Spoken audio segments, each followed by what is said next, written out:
again, for reference, this is Noisy. That's what Noisy looks like. Yay! And then...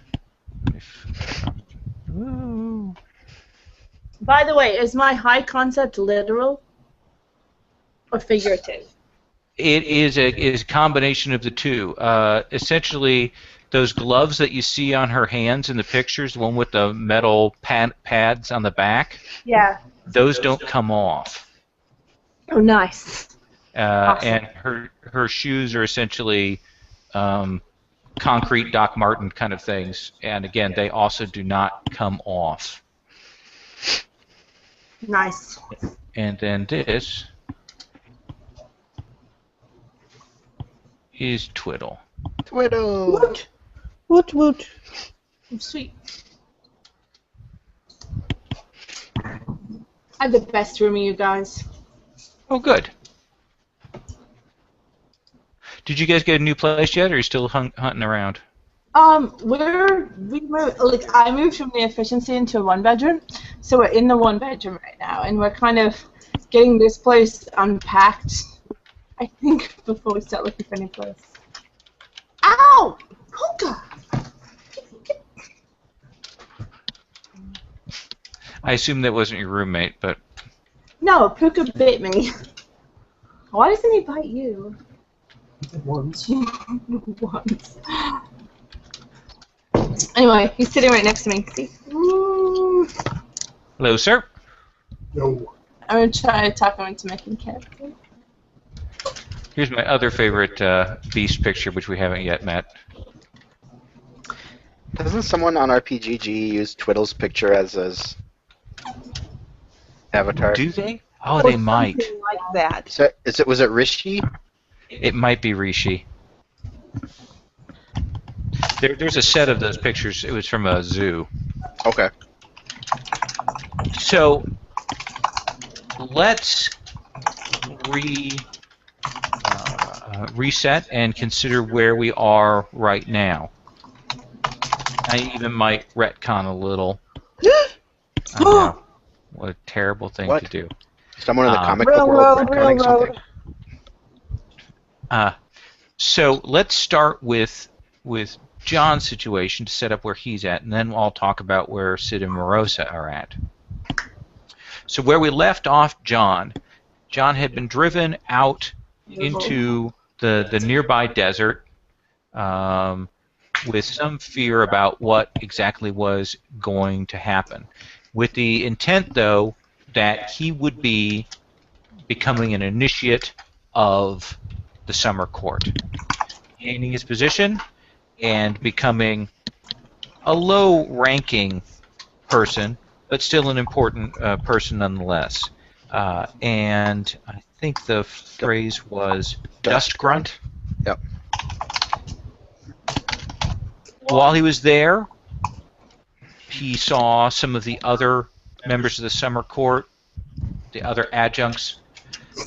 Again, the Summer Court has a small pool of the sort of the inner court, and then a number of the hangers-on, and then there's the larger group. So there were perhaps a dozen Summer Court members who were present there on this fairly important summer occasion, fairly important summer day. They were passing around sapphire wine, which was awesome. The drink of which seemed to create fire in the veins of these changelings and incite passions.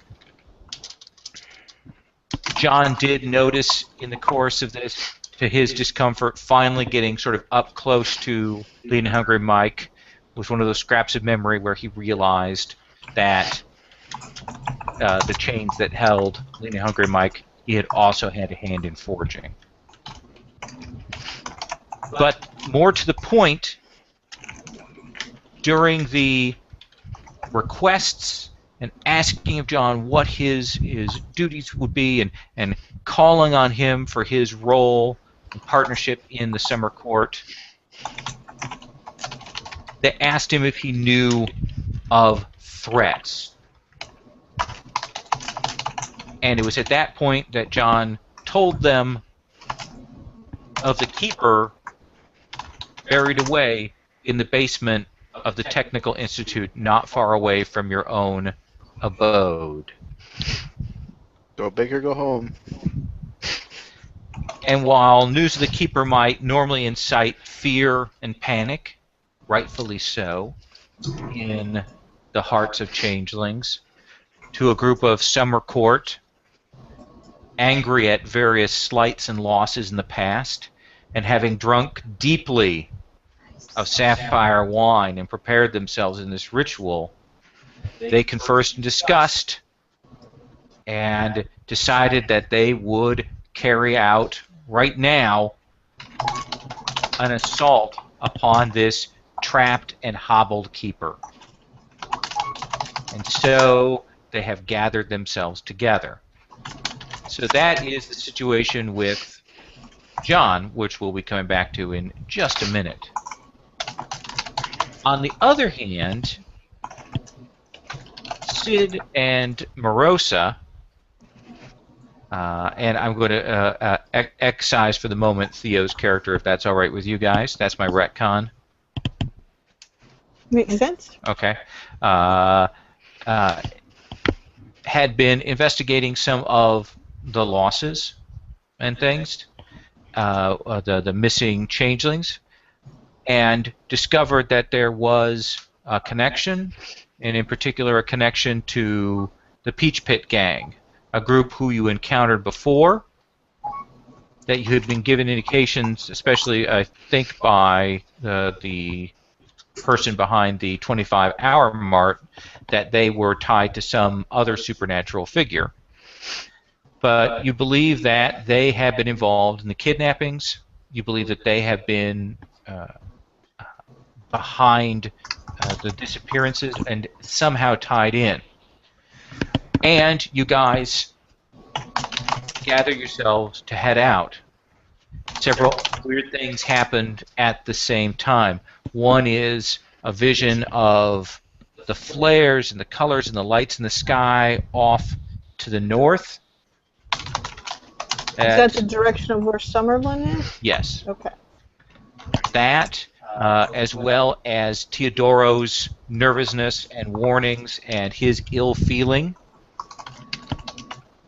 And most importantly, as you guys were driving along and pulled up outside, you saw that there were some people watching your abode, and one of the black-eyed children approached your vehicle and passed on a message to Sid.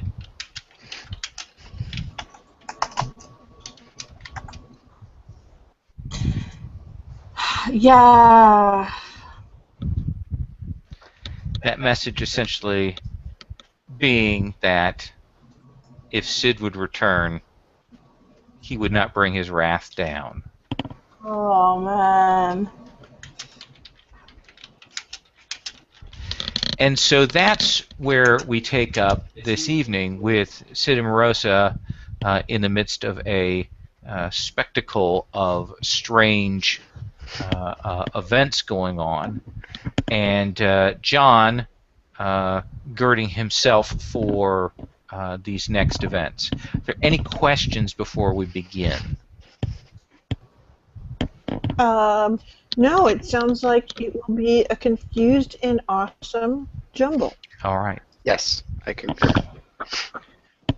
John, Lean and Hungry Mike will see her. You will see her dividing out people, and she will come to you, and she will say, "Thou art but a dust grunt, Correct. but you have brought this quest to us. So, You I want will me to give design your you- weapons? no, we have not the time for such a thing. Oh. Okay. No, we go now. I'm still hopped up on the emerald wine, right? Yes. Let's do it. Yeah, She yeah, will say. Yeah. She will say, you will go with two others. You will form a lance for us. We will divide. Others will be gathering their measures and weapons and so on, but you shall serve as the vanguard.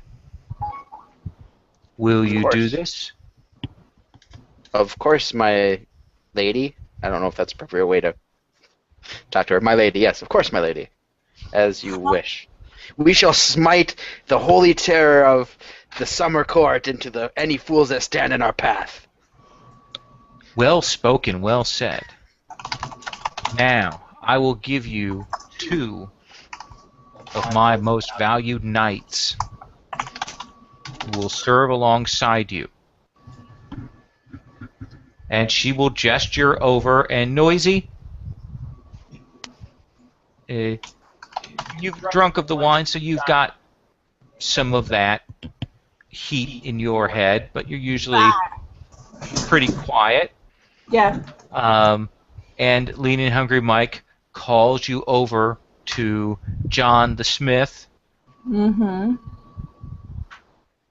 who is amusing because he did that funny joke with the smoke early on that nobody else liked. Wait, I don't remember that. He filled the room with smoke when he first arrived. When we met the summer court the When we first met the time. summer court. Yeah, that was a really long time ago, and I don't remember. Oh, okay. So I think he's amusing because he is a funny little man. He's a funny little man. He is a funny little man. Ha ha. And Twiddle, your heart is pounding. Your heart is racing. You're shaking. You're probably gnawing on a couple of candy bars at the same time. And your liege, the Summer Queen, calls you over and says, Twiddle, this is John the Smith. You and he is a short little beast guy. Really? Wait, me or Yes, him? Twiddle is. Twiddle is. So John's like tall. John is a little tall compared to you. All right, so I'm in Aren't the you a group little of short for a people. stormtrooper? It isn't about height. And Noisy has her big fists as weapons, and Twiddle has a great big wrench that he carries with him. Ooh, I like Twiddle.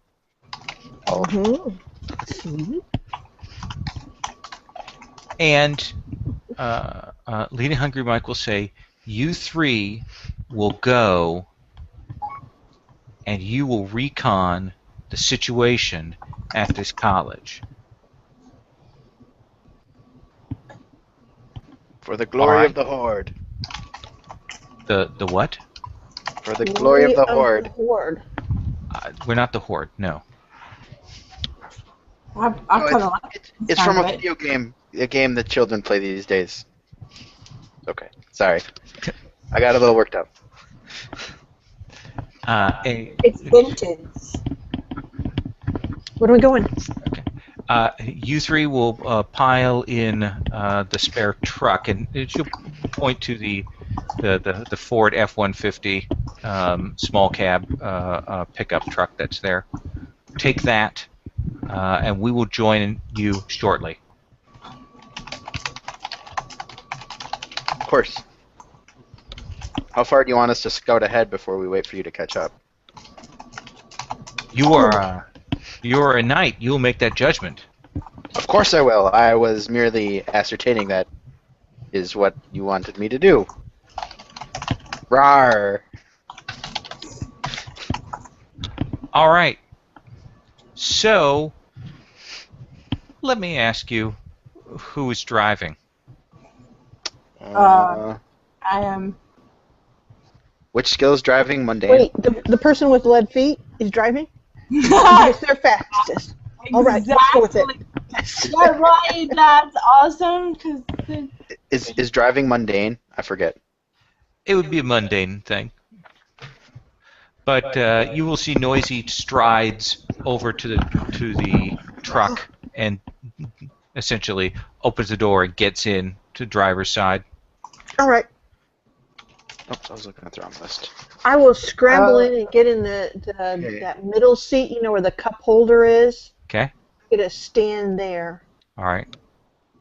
I'll hop in the passenger side as well, I guess. That's right. Okay. Faster. Faster. You haven't even started. All right. Noisy, how is it that Noisy drives through this hot Vegas evening to this college? With unblinking eyes and a grim, determined expression that's just a little bit manic. Just a little. Like a little too excited, but very stony-faced, but with, like, gleaming eyes. And way too fast. Like, really fast. All right, fair enough. Why don't you make a simple forceful roll for me? Alright.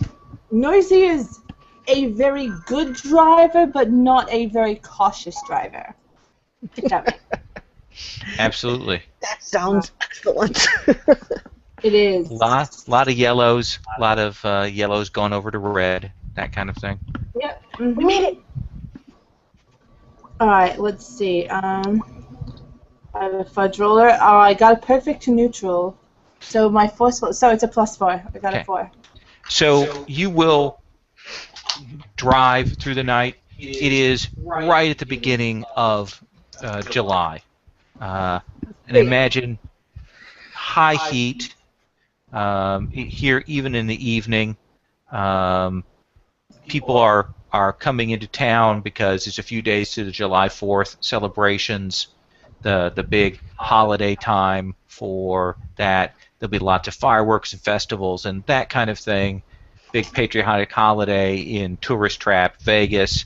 There's already some of those shows during the evening, sort of the preliminary leading up to that. You guys are moving along. John, you're at the passenger side window, and you will see as Noisy through intersections, past honkings. One of the things is a lot of the Google cars, anticipate the traffic thing, so they do stop to avoid. So she's able to go through a lot of these lights, and the Google cars will come to a stop or control traffic patterns, that kind of thing. But you will see definitively up to the north of you, up towards Summerlin, there is definitely a light show in the sky, but not fireworks. There's definitely something else going on in that direction. It's not like anything you've seen before. Okay, so it's not any sort of technology I'm familiar with. No. Okay. I'm going to make note of that, but I'm also going to, as we're driving, call Marosa. Okay. Since I'm not driving, I can make a phone call. Fair enough. Twiddle, you're getting excited. You're a little nervous too, because you know that probably the reason they're sending you guys on ahead is so they can call the werewolves that the Summer Court is allied with and call them in to help out with the big fight that's coming up. Why can't I hang back with my friends, the werewolves? Because she sent you along with this new knight, and along with Noisy, who's pretty badass. So Okay, we'll be fine. yeah. Wait, what's Are the happening? people for this job? Twiddle knows that the reason that you guys are being sent ahead is that Lean and Hungry Mike is probably calling up the werewolf pack that's allied to the Summer Court. Oh Okay. man, I bet it's those assholes that are ready No. to like just hate. Friends? It'll be Maybe it's my great, friend. won't it? Oh, It'll be- carnage. Carnage. Yeah. Haven't seen this much blood in, well, forever. Twiddle, you're So bloodthirsty. we'll cut from that scene to just after Sid's gotten this chilling message from the black-eyed child who came up to the window, and Morosa has kind of peeled out from that and gotten a couple blocks away. And there's quiet in the cab of the car. You described Sid as more withdrawn and perhaps a little bit shaken by that, I believe, last time. By what? By the message that you received.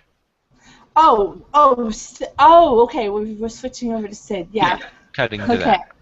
Yeah, Sid is kind of just like drinking. In the seat? What is she brought with her to drink?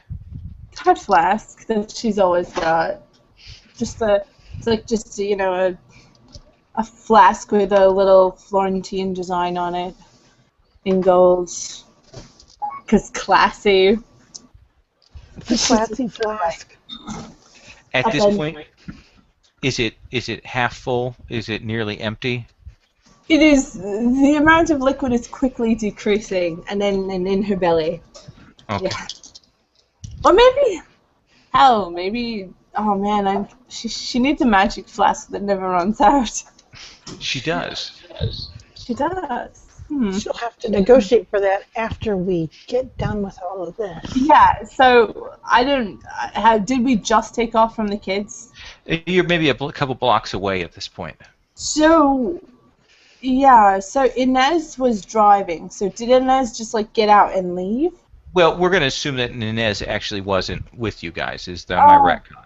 And okay, still at the house. Okay, cool. Right. So Morosa will look over from driving and come to a stop, and she'll go, so I know that's kind of worrisome, but I'm figuring if we do all the things that he wouldn't expect you to do, we can keep ahead of him. Do the things that he wouldn't expect me to do. Yeah, like go rescue these people. I mean, not that you're not a good-hearted person and all that, but typically, you work things out in an internal manner.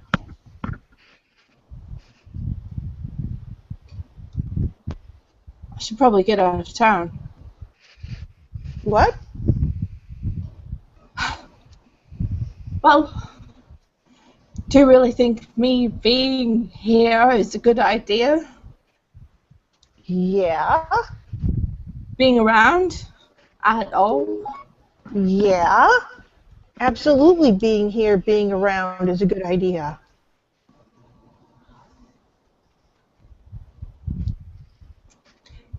I'm not so sure. I am. I'll be sure for both of us. Come on. She'll accelerate out past that from the stoplight. I don't really have a choice, do I? No. And it's probably at that point that your phone will ring. No, God! Oh. frozen. Here, hold the wheel. I'll just keep accelerating, okay? And I'll pick up the phone. Okay. Wait, her phone or my phone? My phone. Okay, good. That's fine. I'm like, hey. Oh, hey, John. Hey, John, Marosa. how's the trial going? Good. Do you Hey, need us you to know bring you that- something? Change of you know that- clothes? No, I'm good. You know that keeper in the basement of the university? Uh-huh. Yeah, we're going to kill him. What? Just thought you should know. Shouldn't we be there? Oh, it's okay. I got two members of the Okay, summer just court delay with him me. for a couple hours. We're gonna go. We figured out where these other people were, who was stealing the other changelings off. I mean, essentially, these people that they stole the IDs for, they started disappearing them. It was that Peach Pit group. Remember the Oh, those guys tinfoil are jerks. Peach? They threw stuff at us. Yes, they were foul. And essentially, they took off with at least Ventura Gain and probably a couple of other people. So we're going to go give them the what for and rescue some people. But as soon as we're done, we'll hook up with you guys, okay? Because we got to keep Sid busy. Okay, I can't promise how long I That can hold sounds them like a up for. good plan. The Thanks college for might be on lining fire by the this up. time you get there. All right. What, huh? No, Click. delay!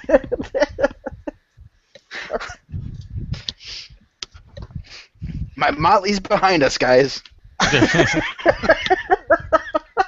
I'm still high on the emerald wine. So. Okay. Sapphire. Sapphire. Sapphire. Sapphire. I don't know why I Remember said the color of that. the eyes of the glass snake we fought the first episode? Yep. Milked from the fangs of those snakes. But anyway, so Morosa, where are you guys headed then? We're going to the Railroad Museum where there was the entrance where the slope that the former Smith had made to jump the moon, and the Peach Pit was over that at the time. So we're hoping to be able to, even if the Peach Pit isn't there, be able to get a view of where it is and head out from there. Okay. It will take you a little bit to get over to that railroad museum. Again, we drive carefully. We stop at a couple of drive-throughs, you Okay. know. Yep, need a blizzard, you know. Okay. Maybe something else to drink. All right. Maybe a hamburger. Again, hot Vegas, late at night, 1st of July, tourists coming in for July 4th celebrations. This is going to be awesome. Got that whole sort of dry heat that comes in. Got the air conditioning roaring in the cab of the car. When you roll the windows down, of course, then the dry heat kind of blows in. I think it sucks all the cold out is what Yeah. it does. And you guys will roll along across the city. And you guys have something of a supernatural perception with your motleys, Oh, yeah, with our notice. with your notice. Why don't one of you make a clever or careful roll? I don't care who, with the +1 for perception. Okay. Let's see here. Let me get to the very best place for these things. Sorry. That's okay. Checking my Rosa stats.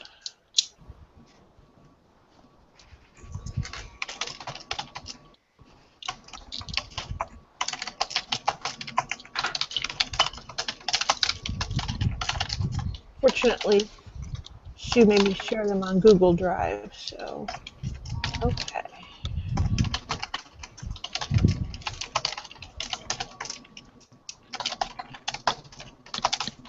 Okay, so for her, clever is her best one. Okay. For you? For Marissa? Or Yeah. wait. Okay. So wait, you were saying that we're all hooked in, so what are we all perceiving about the others? So she's going to make a roll, and I'll give you the level of detail based on the roll. Essentially, this will represent you guys, your perception of the area as you're driving through Vegas and heading over. ++0. So what's your total? It would be 5 plus the 1 of notice is 6. And I have a cult and those kinds of things. I mean, essentially I have the thing of anything to do with curses or that sort of thing. So Sid, Morosa, you both are kind of acutely tuned to the strangeness of this evening. You've seen the strange things outside. You've had this encounter with the black-eyed children. And as you are traveling through, heading over to that area, it's more the absence that you notice. Absence. Usually when you travel around and you're driving for long enough, you see at least one or two of the Hobbs somewhere. You know, the picking through a garbage can on the corner, scurrying from a doorway to another doorway in the hedge, gathering goods to go and drag down to sell at the markets, or those monorailians that travel on the trains trying to scare people. Usually in a journey you see at least, you know, a couple of them. You don't see any.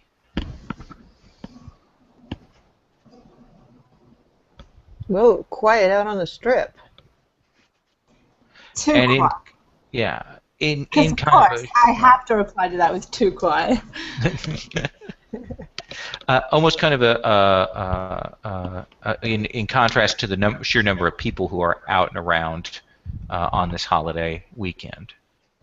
But you guys will arrive back at that train museum, the old rail yard there. Mm-hmm. Be able to park once again. You're saying that it's not so crowded that we can't get a parking spot here?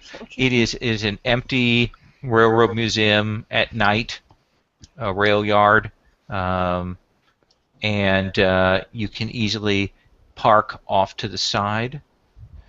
And you guys will see hovering in the sky, in the near hedge, it looks like a bad green screen effect to you, kind of half faded up in the air, is that, once again, that piece of railway that goes up into the sky, and that giant floating sphere.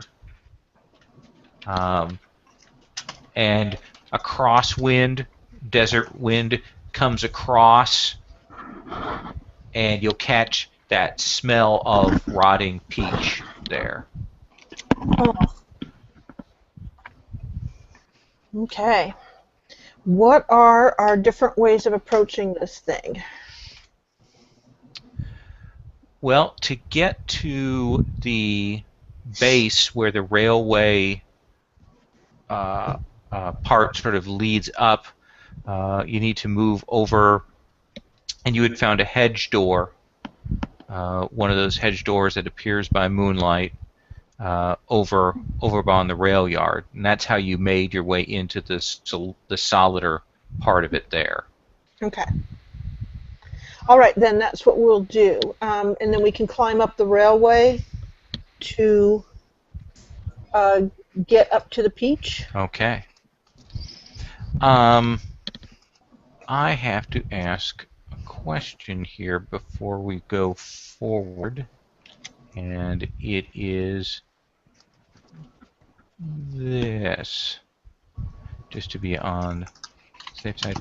Do either of you have contracts of shade and spirit? Oh, talking to dead people? No, that's not what I have. Okay. not that I know of. All right. So you guys will I have head. oath and punishment. You guys will head on over and make your way to that hedge door. Again, quiet around here, eerily silent as you head over. Now I'm going to do a jump cut from you guys going across the rail yard at night, pulling the fence up and making your way in. I'm going to do a jump cut back to the cab of the Ford F-150, where we see Noisy, steel-eyed behind the wheel, Twiddle shaking in the middle, and John thinking about how he wants to affect this situation. John, what is it that you want to do? So we're heading towards the university. How far away are we? You're about, right now, so you've had a bit of a chance to drive, you're maybe 20, 25 minutes away, based on the speed which Noisy is driving. Direct and straight like an arrow. Right. Gosh, 25 minutes away. Is there anything in the back of the pickup truck? I'm sorry, what did you say? Is there anything in the bed of the truck? I'm going to do this again. I'm sorry, what did you say? There's a bunch of random tools and parts and whatnot that were being transported back to the That's what I thought. repairs. To the, Okay. That's what I remember him saying before.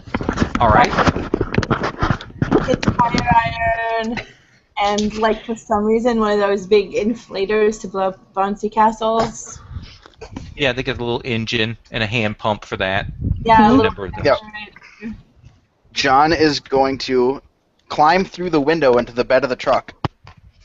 Whoa, whoa, whoa! I'll And he's hold on to going his to- ankles so he doesn't like fall through too fast. And he's going to attempt to cobble something together en route, but I'm assuming that we'll have to negotiate him out the window first. Sure. John, what do you think is the appropriate role for you? Or what is your methodology for in the truck of this 60-mile-an-hour hurtling cab in the night of climbing over through you've seen F-150 windows. They are not that big. I'm a little guy. You are a little guy. So what kind of role are you making for this?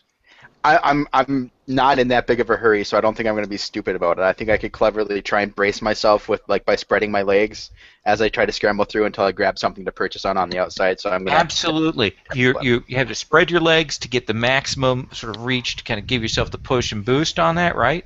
Yep. That's what you're saying to me? Well, no, I mean I kind of hook my ankles on the inside of the window so I don't go flying out. As kind of an angle. I know. Okay. Okay. Why don't you make that roll for me? All right. Intent as you are on getting out this window. Okay.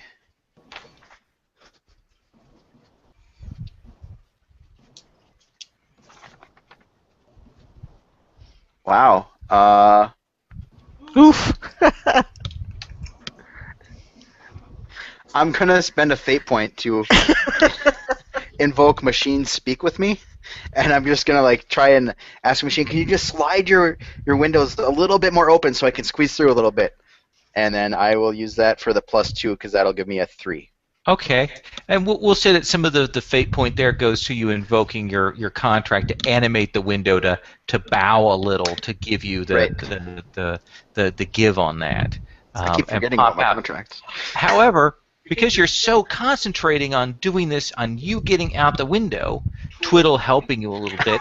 I'm helping. I got a hold of one of his ankles. That's about it. Noisy, you need to make a careful roll for me. Oh, God. Where you're Wow. driving, given that these little Let's see. legs are flying around about your head, knocking your jaunty bowler to you. It's okay. I got a 3, so that's +1. That's 4 in all. Okay. With, again, rock solid concentration. Oh, Even yeah. the head, the foot hitting at the side of your head doesn't turn It's you. just- You know, Noise is really used to being Kinhead, so it's kind of like whatever. She Oh. is the raging bull of the summer court. I Driving would along. like to, just as she gains control of herself and I'm starting to slip through, I would like to compel all my science is mad science. Oh no! no. This is gonna be awesome. All right, go on. And as she's dodging out of the way of my feet, Twiddle is going to grab one of my ankles and accidentally bump the massively huge noisemaker button in my special handcrafted boots. Oh my God! The air horn goes off in the cab. Sounds are going to start going off in the cab of the truck, All possibly right.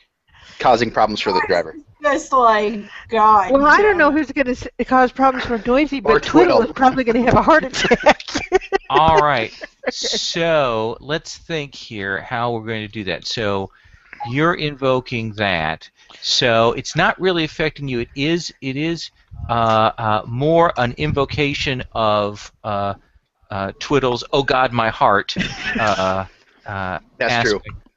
aspect. So So Twiddle, could you please make a roll to maintain your composure rather than flinging yourself out of the moving vehicle? All right. What kind of roll is just straight? What do you think it ought to be? It would be forceful. It would be his will, because that's all he's got. When all of a sudden there's an air horn going off in his super sensitive little courier ears. Okay. Oh my! not that button, Twiddle. It's too late. I rolled a -2. All right. And I have forceful of 0. All right. So Twiddle, you get a fate point. Thanks. Yay! I have my first fate point. So you guys both have a refresh of 2, so you start okay, out so with now 2. 3. Yes. I'm wealthy. And you will fling yourself out of the moving vehicle there. I think it's just the best thing to do all around. Okay. As you are flying out of the vehicle, is there anything that you wish to do to ameliorate this situation? Yes. I will. Let's see here. I will grab a hold. You have some contracts too, don't forget. I do, but I'm not sure what. Let me check what Martyr allows me to do. Again, Martyr, Playground, Smoke are all thematic. Okay. Let's see here. Then what I will do is. Oh, I'll use contracts of the playground to sketch. And essentially what it is I fly by, I'm going to try to grab onto the bumper and sketch, even though I don't have anything to sketch on. So it's going to be just my shoes and me. Okay. But it's my theory. So you spend a fate point to invoke the contracts of the playground. Yes. To invoke your mad sketching on the back of this truck. What do you want to? I think that's probably a quick roll, don't you? Yes. Okay. I think that seems reasonable. Let's see here. Let me see what my quick is. Quick is 2. Let's see here. So that gives me a total of 3. Air horn goes off. Noisy remains rock solid. Twiddle freaks, throws the door open, flies out, and there's this moment of realization on Twiddle's face as he realizes exactly what he's done, and flies Muppet-like, end over end, tumbling through the air, but then manages to fling and grab on to the rear bumper and hang on. Oh, wait, there's all that stuff in the back, right? Yes. So I can grab one of the hoses on my way, and I'm holding on to that. So I've got, like, this hose that I'm dragging on behind. This hose And thank God that the truck was carrying back scorecards from the Olympics to the summer court so that I can hold up a 9.8. Okay. All right. I may be a little too panicked to notice, okay? Noisy, both your fellow passengers have gotten out of the cab of the car, but you're proceeding on at good solid speed, correct? Yup. No real care, just does that. So let me come back. I think, like, to Noisy, pretty much anything that happens is like annoying flies buzzing around her face, and unless something, like, legit spears her through the head, she's just gonna be like... That's mine.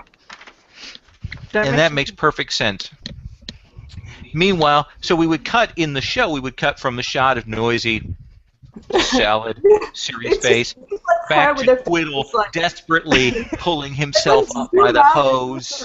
Chaos! Yeah. Trying to get back up, then cut back up. Yes, I will grab onto things, whatever I can grab onto in order to get back into the truck, because I'm a contender. Noisy realizes that she can now turn the radio off, that kind of thing. So we'll get back in. Okay, now, John, the whole point of this whole sequence began with you wanting to get to the back of this truck where all of these goods were to cobble something together. So tell me, what is it that you wish to cobble together in the 15-20 minutes you have before you get to the college from the junk that's in the back of this truck that the summer court had that was transporting various things? Does it involve science? Yes, it does. I know. Well, science, yeah. So what I want to do is I want to cobble together a noise dampening device. Okay, so that we can pass more unnoticed, like pass amongst the college without being noticed. However, because all my science is mad science, it is only going to work as long as no one can see us. Because the noise dampening device is actually going to be like I'm gonna try and like create something that'll make like the normal background noise of a college of students and whatnot chattering amongst themselves. So as long as people don't see us, they won't hear us breaking into things. But if they see us, they know that there's going to be something wrong.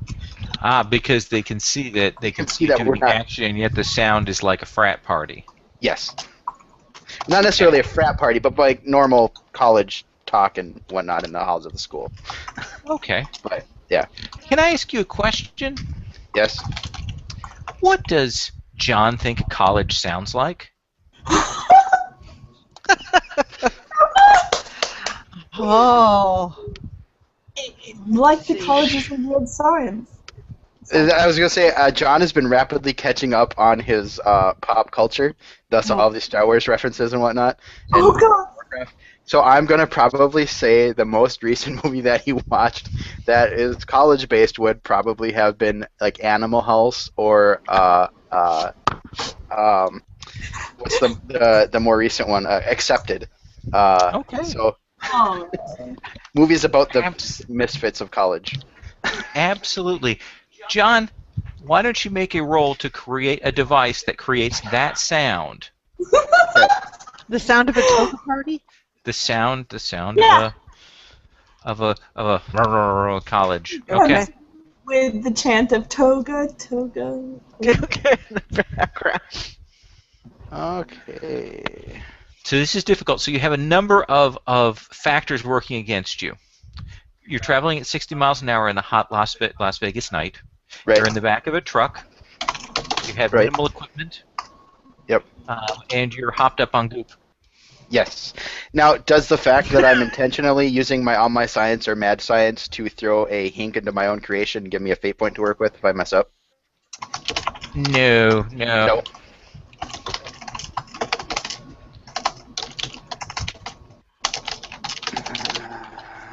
Ooh. You're on your own. Let's see.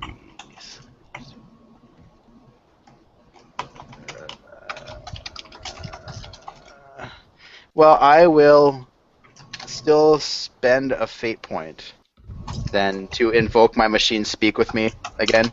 So I'm Okay. conversing with the parts that are back here so that I can more quickly find what I need. And All right. that will be a 6 6. 4's with a +2. value worth of circumstances against you. So you are still able to, in the time that you have, you are able to get together this speaker box that will project a sound of a college, and I put air quotes around that very deliberately, in your area to conceal you. And generate that effect. It will have a very realistic sound to it, like there's a gathering going on in the halls. And get that together as you guys pull up to this Technical Outreach Institute. As you may recall, you haven't had a chance to be here yet, but it is essentially a think tank and a workshop for engineering students and high developed computer science and things like that. Multiple buildings, very space age, opened in the last few years. Very nice. You guys will pull up into one of the visitor parking areas here after dark. And Twiddle would probably cut to you hopping up on the back, a little bit of smoke rolling off your shoes comedically. We're here, right? Yes. Yep. Okay. All right, let's... Where are we going in? Where are we going? Where is this thing? John, All I know is it's in the basement, right? there are a number of buildings here. I'm going to call Morosa. Okay. Morosa, you guys. Morosa was there, right? I think it was Morosa that went down there? Yeah. Okay, I just had to double check it's the right person. You guys are moving across the railway tracks quietly, making your way over. The moon kind of hangs down and catches glimmer. You and Sid catch sight of that little bit of the reflective tinfoil off in the next dimension over of that great peach, and they will be that. What is the ringtone that you've assigned to John? Let's see here. I don't know.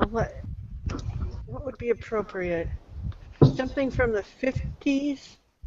Oh, what is that? Dead Man's Curve?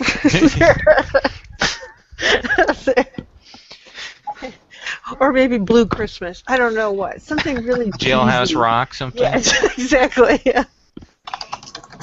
So that your phone will go off. Okay. Oh, I'll mute it really quickly. Okay. The ringtone, and go. And essentially, she'll answer. She'll whisper in, "What do you want, John?" Theoretically speaking. Why am I whispering? Theoretically speaking.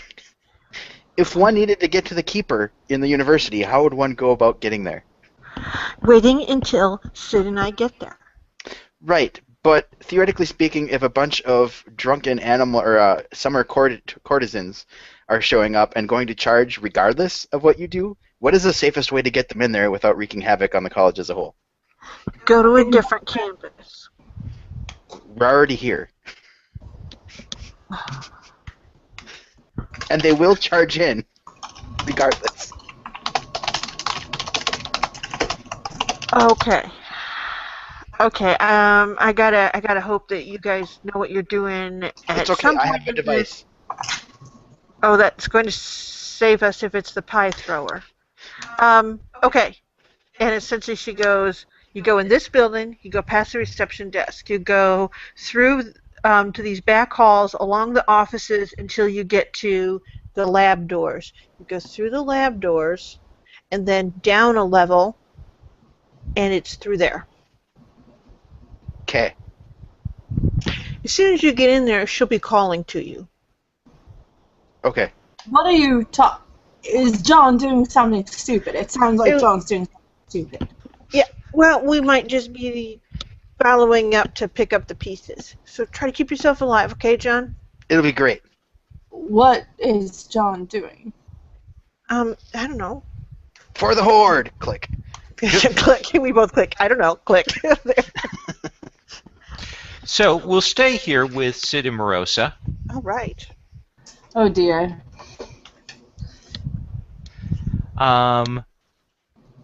And I assume you guys will make your way across. What's your approach to this, to getting to the hedge door? Well, getting to the hedge door, or getting essentially what it is what can we do that will make it so we can get maybe a little bit more of an element of surprise? I mean, they have the advantage of height. Well, you recall before that the only reason that they were alerted to your presence when you came in was that you were climbing up that railway thing. Okay, and it wasn't because someone set the machine off? Well, there was quite a bit of noise from that, yes, as well. All right. All right, so as long as we wait before we go up that railroad thing, we may be able to get up there. Was there another way to get into the Peach? You'd have to get some height to get up to there. That's the only problem. So is there a tree that it hangs on? No, it is floating in the air, in the hedge sky. That's interesting. Okay. Well then, we'll have to climb the... Well, we'll look around when we get there and see what our options are. Okay. Okay. So you guys will proceed in. Let's see, Sherry, you rolled the last roll. Mm-hmm. So I'm going to have Sid roll this one. Sid, what do you think is your best sort of approach for being stealthy?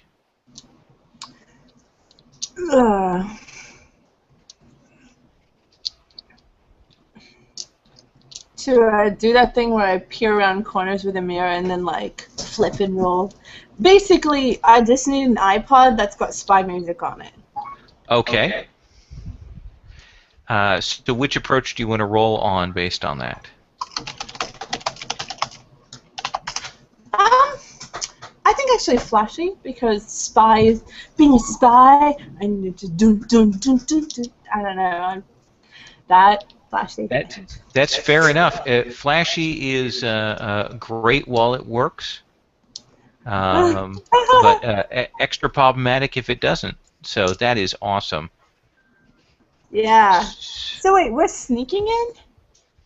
We're definitely sneaking in. We're not just... We're going to sneak in because we aren't exactly a force ourselves. I mean, you have some awesome weapons, and I am fully capable, but mostly we're just trying to get in, get these people, and get out. I mean, unless you want to take on all of the hobs that are in there. Why not? I mean, but it would have to be... We didn't bring dynamite. If it's but like less than 1,000,000 to 1 chance, then it's not a good idea. But if odds are so heavily against us that this plan is so crazy it just might work, then we're good. Oh, that's right. Well, you're going to have to think of the right movie then, Sid. I don't know. Maybe stealthy works better. At least for a while. Well, I like the Mission Impossible thing. Yeah. And certainly I'm dressed in black. I don't remember what Sid was doing before this. She's dressed in black. There was a retcon. You can choose anything you want. That is true. She's doing that whole sleek turtleneck thing today. Yeah, see, I literally am dressed in like commando wear, like a uniform thing. Oh, sweet. Yeah, I'm in all black. And so she's just like, all right, I need to download some music. So like as we approach, she's literally like going on a place where you can like get free songs or whatever, and she's like downloading not the Avengers. What are they called? The Venture Brothers. Oh my God! Venture Brothers soundtrack is probably the best thing to do a spy caper to in the whole world. That is a really bad idea because I've recently been introduced to that show, and everything is so bad. No, but the music is amazing. Okay, the music is amazing. What was that thing with Emma Peel in it? The Avengers. That's the Avengers. That was right. Yep. Oh, it was also the Avengers. John Cena and Emma Peel. Like the Avengers and like James Bond, Impossible. Like she's basically downloading the themes from all these things and like getting them ready and like putting headphones on, and then she's sending it to like Morose's wireless headphones too, and being like, okay, I'll get it hooked up. Okay. So you guys will get that set up. Okay. Why don't you make that flashy roll for me, Oh boy. Sid? You can do this. Flashy, No. stealthy. Oh no, I can't because it got like a -2, but it's okay because I have like a 3 in that, right? So it's still a 1. Okay. Well, you can also use Fate Point. Okay, cool. What do you want to invoke for that? Obviously my main thing. What is it? What is my high concept? I forgot it. That one. On the page. High concept. Baby, you're a star. Yep. So all of these circumstantial things are a little bit interesting. So you guys will make your way across that sort of Charlie's Angels, flip around corners, music playing in your headphones, get over to the doorway that you moved through before, do the whisper to it so it opens into the hedge, step into the hedge, and there's that moment. You guys don't go down into the hedge very often, and so there is that moment when it changes from the hot, dry Vegas night to a cooler feeling here in the hedge, and of course at the same time all your music cuts out because those things don't work in the hedge. Music doesn't work in the hedge? The music players don't work. The technology doesn't work there.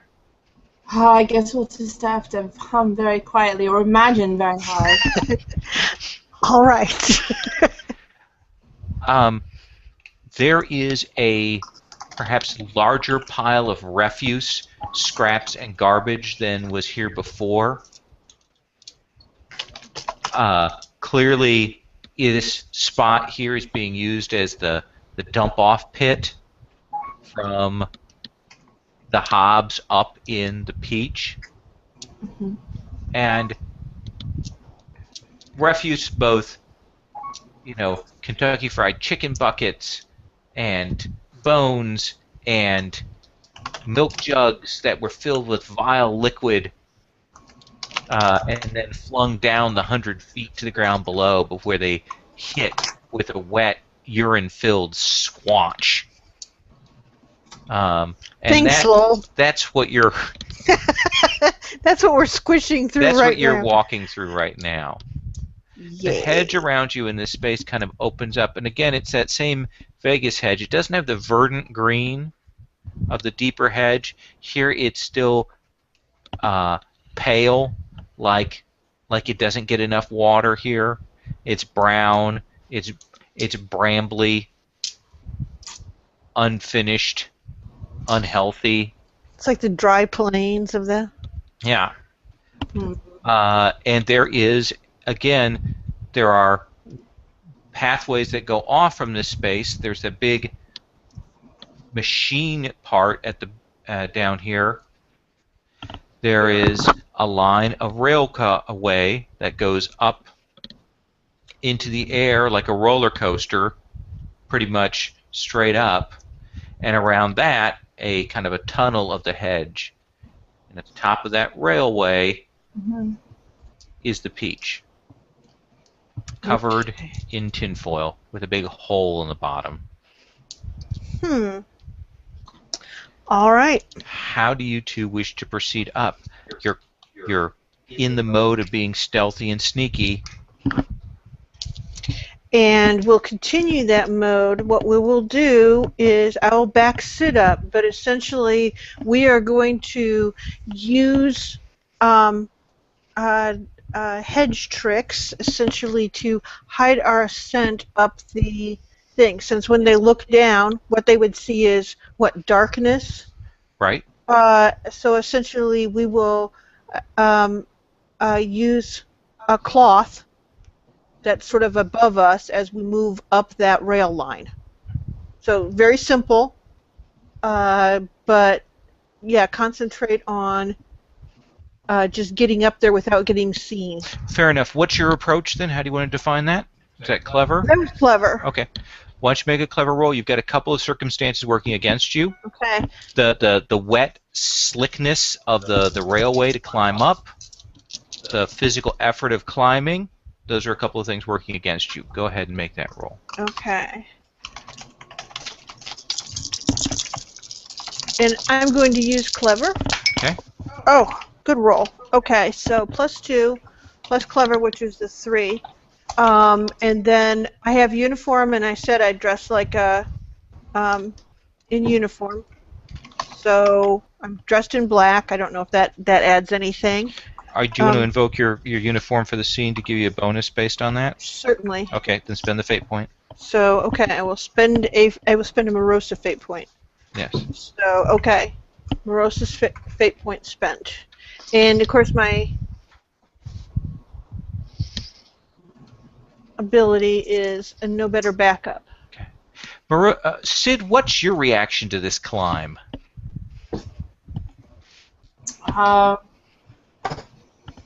Well, I mean, obviously, besides the numbness of abject terror at what happened earlier, obviously Sid just wants to make sure that the moonlight hits her at just the right angle to make it a really good shot. See, the problem is, of course, that Morosa's holding this black cloth up to kind of obscure that. Plus, each handhold that you put on the railway cross tie is wet. Yeah, it's kind of gross. Yeah, and each one. Trying not to pay attention to that. Yeah, each one is a new kind of sticky. A new kind of sticky.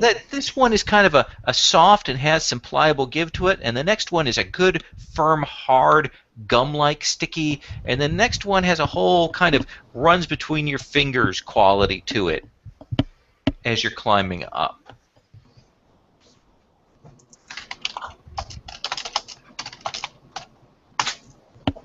Okay. Um. Well, in that case, I guess Sid is just like, you know what? I'm professional. I can deal with this. I've done worse and in worse Absolutely. ways. There's the whole African Queen suffering Yeah. thing. The And sickness and the awfulness. going ugly always gets an Oscar, so maybe it'll turn out Exactly. well. Oh yeah, you sort of revel in the horribleness of it. Make sure that it shows on your face, Exactly.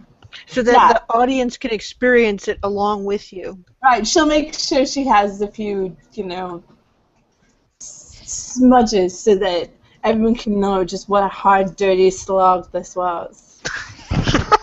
And you guys will make it up to the top of this rail thing, and there is that sort of precarious kind of climb where you have to kind of grab on and flip yourselves, pull yourself up into this peach pit through the round sort of black hole at the bottom of it.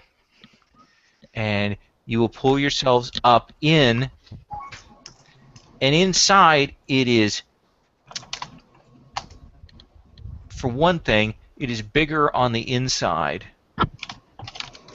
than it is on the outside. All right. And it is kind of got a more fibrous but dry wall to it. And it does look like there are kind of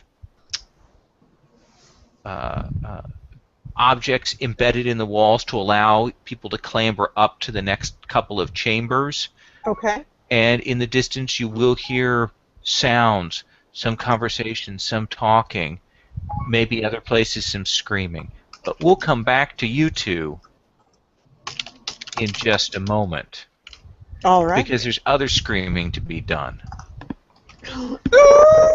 And as we go to the commercial break and then we come back to John hanging up the phone, calling out his allegiance to the Horde, even as Twiddle and Noisy are kind of waiting on him. All right. I know how to get there. I got directions, guys. So what are we doing? We go in that building. Okay. I assume I'm pointing at the right building. She described what the building was, so I would say that with a quick check at one of the map kiosks that are around and about that have the "You Are Here" on them, you can confirm that that is in fact the building that you need to get to. Okay. What is that department called? Department of Supernatural or something? Parapsychological studies. Parapsycho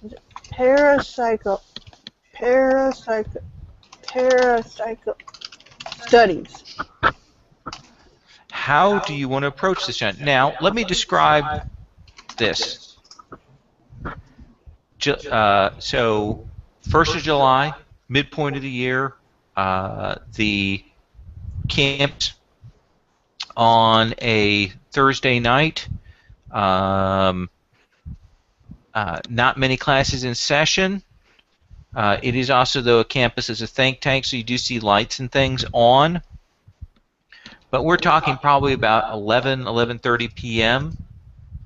Going into a holiday weekend. Going into a holiday weekend, so it is fairly unpopulated, which has the benefit that a lot less people will see you, but it also has the disadvantage that, well, let me ask you this, if I may stop for just a moment, because I know what John's mask looks like.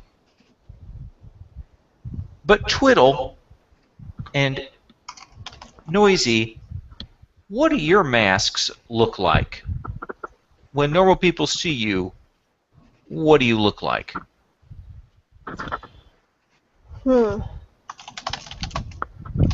I would say, let's see here, that Twiddle looks like a really short little guy in a suit that was once a very spiffing suit, but then he put another suit on over it. And he's been wearing those suits for a couple of years. So it's not that he looks homeless, he just looks extremely eccentric, and while not like he's, let's see here, he's short, but he's not unnaturally short. He's not dwarf short. He's not dwarf short. His eyes, however, do bug out. Okay. Yeah, very much. Okay. So short, double-suited, eccentric fellow. Okay. And Noisy, what do you look like? I'm pretty boring, actually. Pretty much the same, with all of the cool stuff filed away. So just like same face, only with hands, and just regular combat boots instead of instead of big metal-plated boots, and like leather fingerless gloves instead of the big metal-plated gloves, and obviously probably no bloody nose or anything, but like a broken nose. Mm-hmm. Just like tough, kind of and maybe like kind of a roller girl kind of look a little bit. Okay. Like So we've got. Yeah, that's a roller girl's a good analogy. That's a great one. I like the idea that some of the scars that don't show up on her ogre face show up on her mask. Yeah, I like that too. So we've got that roller girl and crazy eccentric suit wearing guy. And John, remind me again what your mask looks like to normal people. John kind of actually looks like a mid-20s hick, as far as like his like a mechanic, like a mechanic out in the boonies. Like with the overalls and stuff. Yep. Okay. All right. So what is your approach, John, for leading your lance across this campus? Okay, so John is actually starting to rethink things. How old does Twiddle look? Twiddle is well, I don't. Let's see. You'd have to see his mask, but probably looks about what 45. Okay. So, new plan. Because Okay. I didn't. Number one, I didn't take into account. John didn't take into account the fact that it's nighttime when he created his device.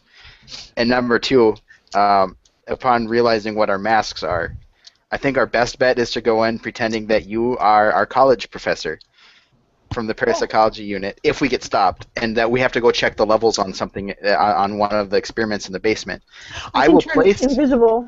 I will place my device elsewhere on the floor, like around a corner or something, and crank the volume up so that when I trigger it, if we start to get in trouble, that'll start coming from a darkened hallway elsewhere. It might be enough to call them away, or at least let us slip by when we give them our story.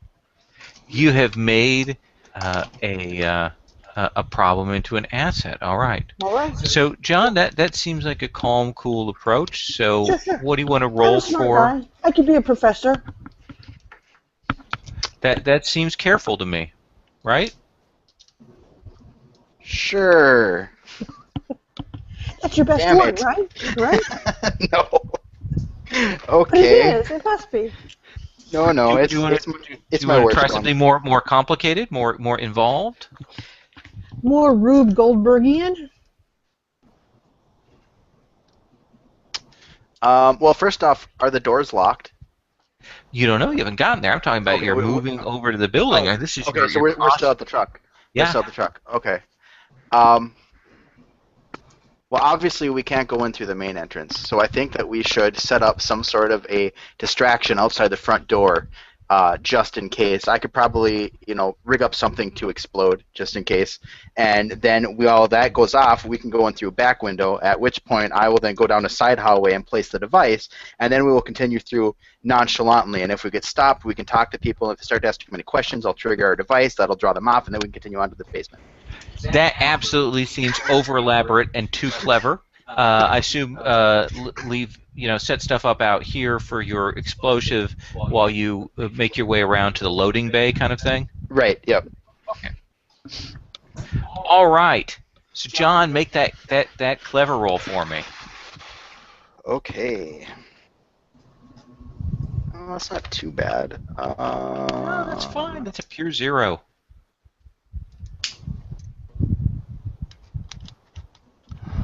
Is that worth spending a point on? Well, no, that's a 3. I'll stick with the 3 for now. I want to save my fate point for later.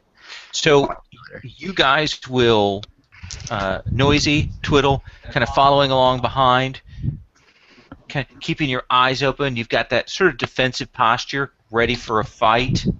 Yeah. Luckily, And my eyes are open. I'm scanning for every detail, every threat, every obstacle in our way between ourselves and our goal. okay. John will find you'll see the building. It's essentially the experimental engineering section, and John will figure out where the main door is on that. Kind of you guys avoid the guards, and he will set up an explosive like a flashbang kind of thing. I kind of picture it as like some sort of flashbang, something that like engineering students doing a prank on campus would do, kind of. Oh, like fair nothing enough. dangerous. It's something if it's So investigated. it doesn't have those engineering kids deadly teeth on it. For once, it Just does not, maybe maiming which teeth. makes me Okay. kind of sad. But All right. All right. It's very pedestrian for Yeah. John. And so you three make your way around, kind of do a wide loop, Okay. get yourselves into position so you can kind of know where you can get to, and that flashbang will go off, and you guys will kind of do a quick rush move to get to this loading bay. I'm going to have Twiddle make the perception roll here. That's my best thing. That's what I say. everything's your best thing, Twiddle. It is. I am best at everything. All right. So I rolled a 1, Okay. and I have a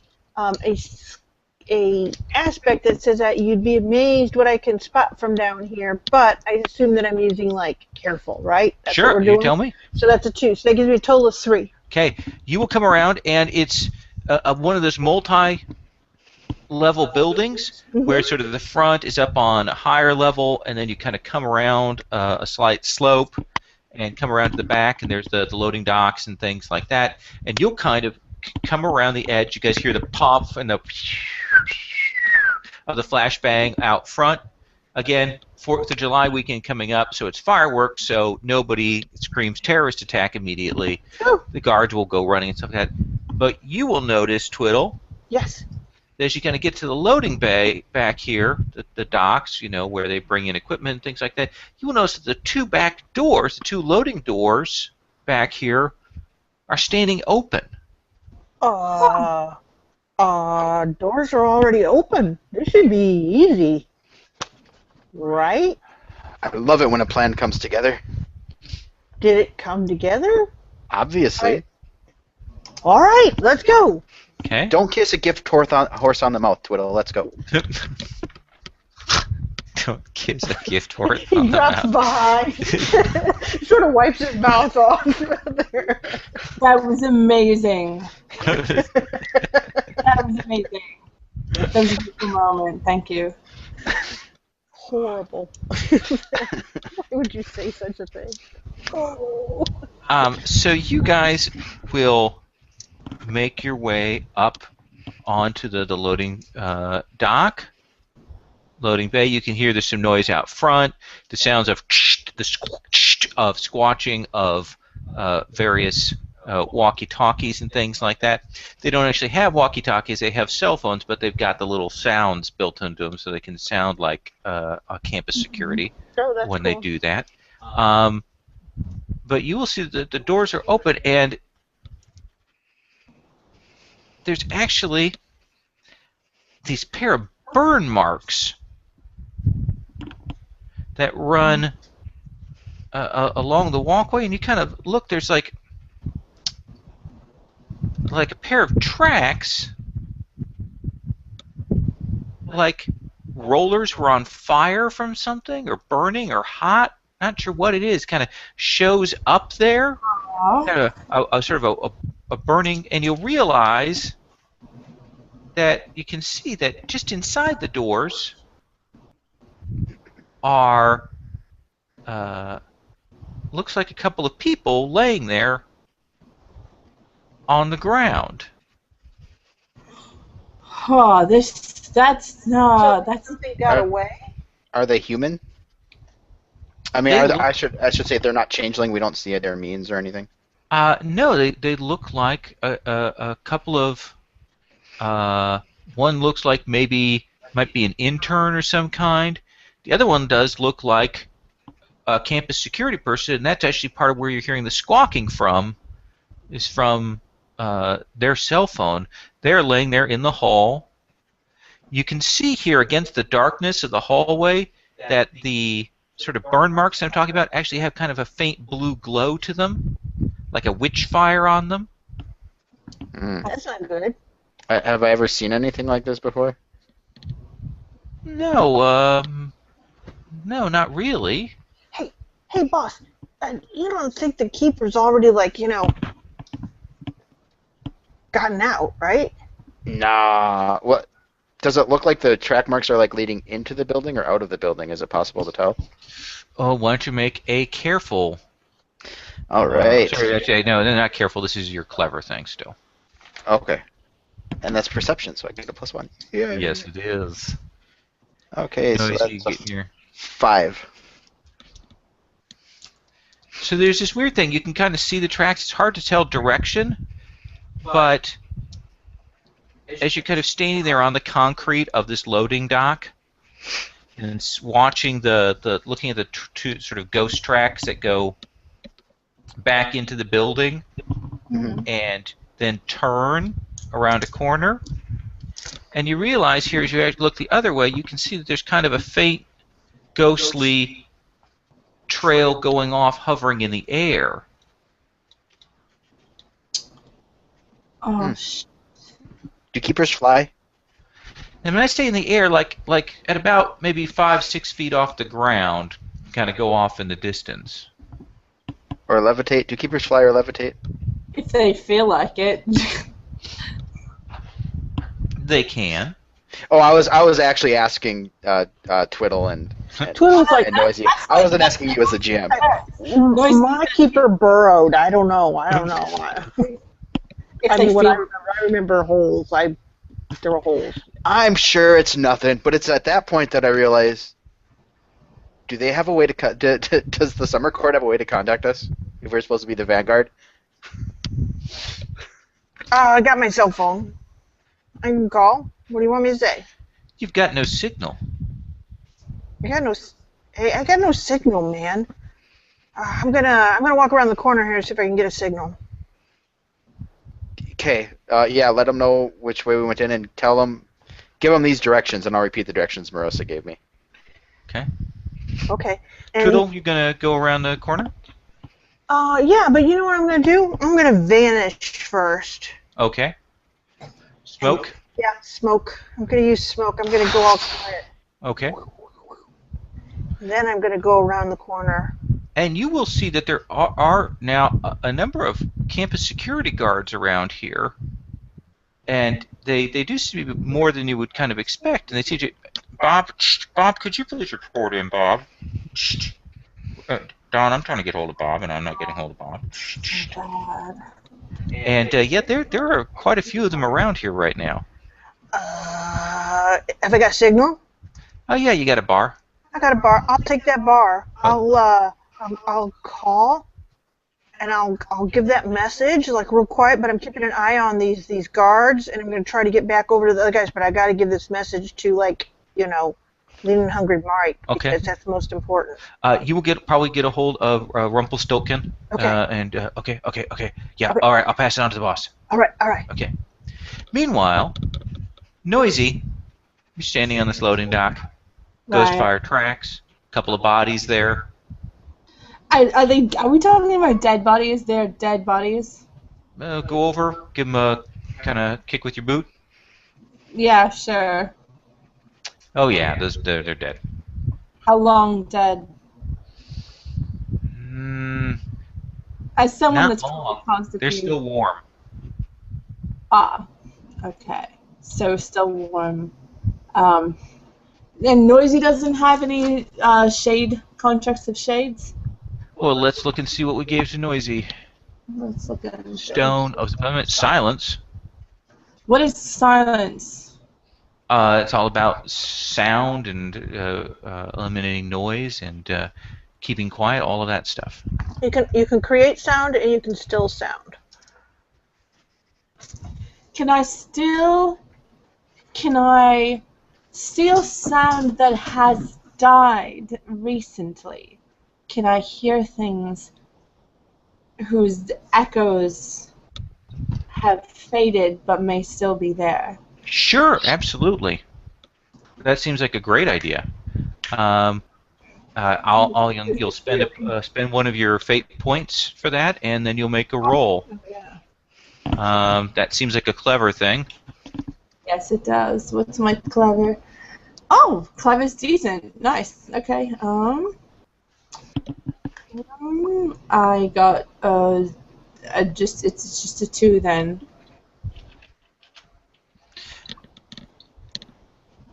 You will hear this kind of drawing back the sounds, and you'll see. It's like John, rewinding your tape. there's the sound. You'll hear a truck pulling away, and you'll hear the death gurgle of this man, and then you'll hear buzzing. There's buzzing sounds like a swarm of insects, maybe. And small insects or one large insect? Swarm. like a bunch of insects, like a whole bunch of them. Even as you're hearing a kind of a and like people moving some big heavy object. Oh shit. Alright, so the sequence of events is living people are moving a big heavy object with the, grunts and such that go along with moving a big heavy object. And The object is alongside that, into something, and then I hear a death gurgle, and then I hear a truck pulling away. yes.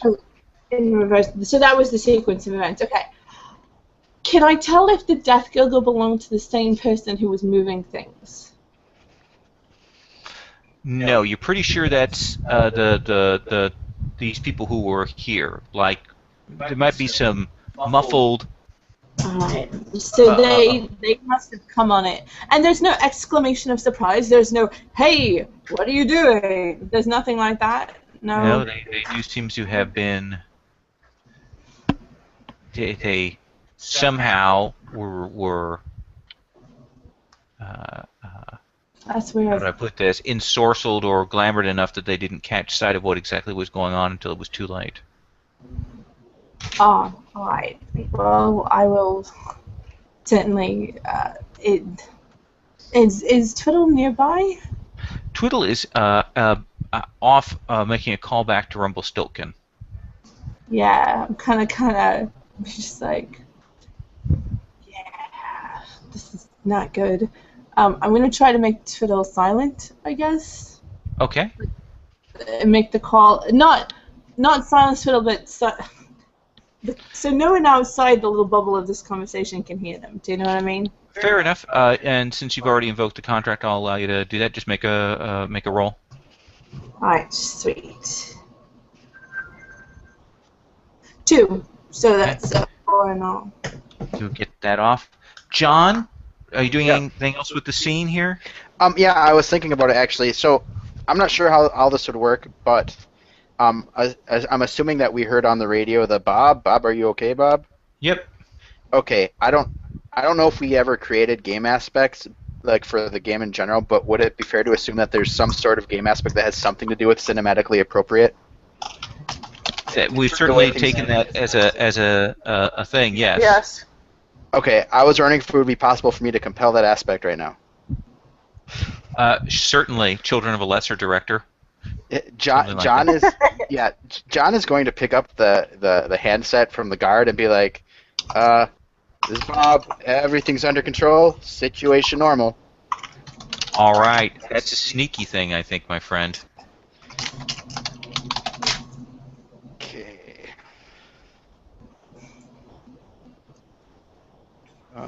What's it? 4. Oh, good. All right, Bob. Well, we had some kids do the flashbang out here. We're cleaning things up. We want to make sure you're okay. Yep, no problem. And since I'm compelling it, I don't want it to go well for me, so I'm going to continue on when I could stop talking and say, we had a slight equipment malfunction, but everything's perfectly all right now. We're Are fine. you quoting We're all Star fine here now. Wars? Negative. We had our truck had a gas leak here. Now give us a few minutes to lock it down. Large leak, very dangerous. Okay. And John, as you're standing there, you kind of look down, and you will see, kind of at your feet beside the body, you will see what looks to you like a bug shell. Huh. Kind of reach down. Poke it. Looks like a cicada shell, kind of like a shed carapace. Mm-hmm. And you will realize that you have seen these before. I have. Shit. Zip it. Zippet Roush, the swarm elemental from the Autumn Court. Uh-oh. And that's what we'll take up next time.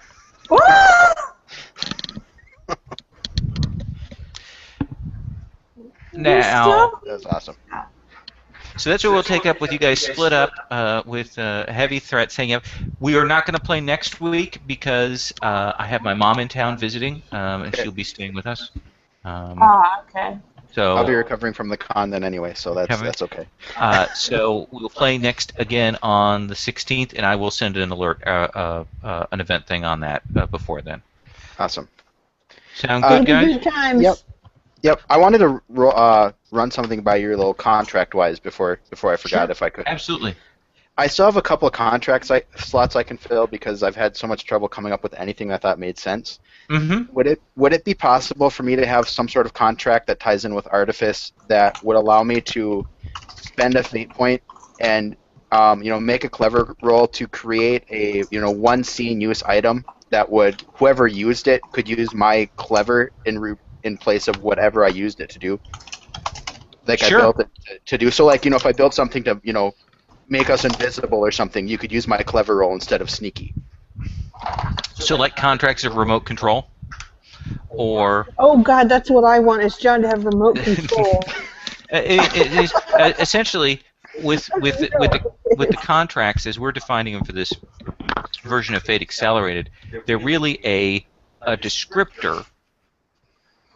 And so you can do whatever you think is appropriate with that contract. So smoke, or can do all kinds of things with smoke, but it can also represent metaphorically vanishing and those kinds of things. So honestly, I would let you do that with your current existing contracts of Artifice. Essentially, It would be a more difficult challenge. I would invoke, you have to get so many successes for that to work, but I would certainly allow you to do that. Wouldn't that be animation?